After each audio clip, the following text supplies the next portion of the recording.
நினைக்காதீங்க. சரிங்க, அலி ரலியல்லாஹு சொன்னாங்க, அத்திபு அவுலாதக்கும் பிஸலாத், உங்கள் குழந்தைகளுக்கு 3 கற்றுக் கொடுங்கள்.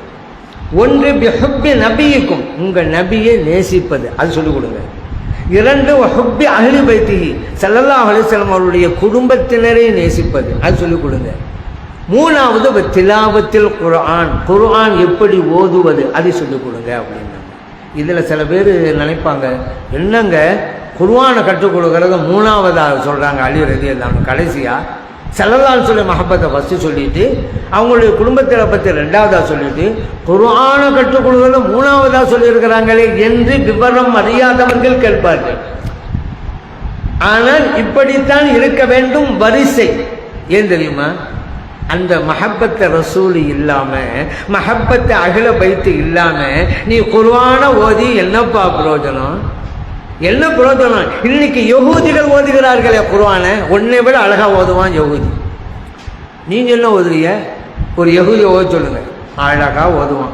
குர்ஆனை ஓதிட்டான் சொர்க்கம் அப்படின்னு சொல்லுவான் யஹூதிக்கு. குர்ஆன் ஓது அவன்கிட்ட என்ன இருக்கு?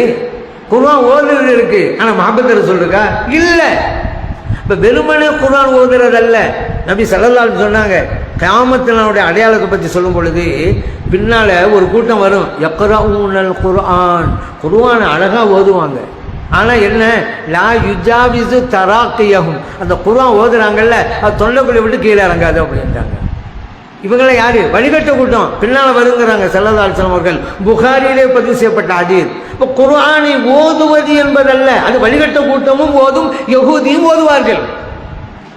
மஹப்பத்தை ரசூலோட ஓதுங்க, அப்பதான் குர்ஆனை ஓதுனா பயன் அளிக்கும்.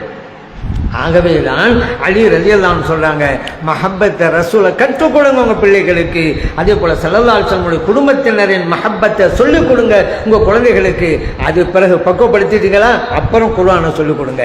இப்போ குர்ஆனை ஓதுனா உங்க பிள்ளைகள் அதற்கு உரிய பலன் கிடைக்கும் என்ற கருத்திலே தான் ஹஸரத் அலி ரலியல்லாஹு அன்ஹு அவர்கள் சொல்லி காட்டினார்கள். அந்த வகையிலே நபி ஸல்லல்லாஹு அலைஹி வஸல்லம் அவருடைய குடும்பத்தினர்கள், பெற்றோர்கள், அவருடைய பாரம்பரியத்தினர்கள், கிராமத்தினால் வரைக்கும் வரப்போகிற அவருடைய வாரிசுதார்கள் அத்தனை பேரையும் நேசிப்போம், மஹப்பத்தை வைப்போம், வெற்றி பெறுவோம். அதிலே தான் உண்மையான வெற்றி இருக்கிறது. காரணம், அபூதர் ரலியல்லாஹு அன்ஹு அவர்கள் காபாவின் வாசலை பிடித்து கொண்டு சொன்னார்கள். காபாவின் வாசலை நான் சொல்வது சத்தியம் என்பதை காட்டுவதற்கு, சும்மா கூட சொல்லியிருக்கலாம். ஏன் அந்த காபா வாசல் பிடிச்சாங்க? முக்கியமானது, எல்லாம் கவனிச்சுக்கிறேங்கன்னு அர்த்தம். சொன்னாங்க நபி ஸல்லல்லாஹு அலைஹி வஸல்லம் சொன்னாங்க, என் குடும்பத்தினர் நூஹ் அலைஹிஸ்ஸலாம் அவர்களின் கப்பலை போன்றவர்கள். அந்த கப்பலில் யார் ஏறிக்கொண்டார்களோ அவர்கள் வெற்றி அடைந்தார்கள், யார் ஏற மறுத்தார்களோ அவர்கள் வெள்ளத்திலே மூழ்கி மாண்டு போனார்கள். தபுரானில் பதிவு செய்யப்பட்டிருக்கிறது. இப்போ நபி ஸல்லல்லாஹு அலைஹி வஸல்லம் எவ்வளோ அழகான உதாரணம் சொன்னாங்க பார்த்தீங்களா? அன்னைக்கு வெள்ளப்பள்ளம் ஏற்பட்ட போது நூஹ் அலைஹிஸ்ஸலாம் வாங்கன்னு கூப்பிட்டாங்க, வாங்கங்க அந்த கப்பல் வந்து ஏறிக்கொள்ளுங்க, இல்லாட்டி வெள்ளத்தை முழுகுங்க. இதை ஏற்றுக்கொண்டு சில பேர் ஏறிக்கிட்டாங்க, அவங்கெல்லாம் பிழைச்சிக்கிட்டாங்க. யார் மறுத்தாங்களோ வெள்ளத்தை மூழ்கி அழிந்து போனார்கள், மாண்டு போனார்கள். என் குடும்பம் அப்படித்தான். என் குடும்பத்தினரை யார் அரவணைக்கிறார்களோ, யார் நேசிக்கிறார்களோ அவர்களெல்லாம் வெற்றி பெற்று விடுவார்கள். யார் புறக்கணிக்கிறார்களோ அவர்கள் மாண்டு போய்விடுவார்கள்.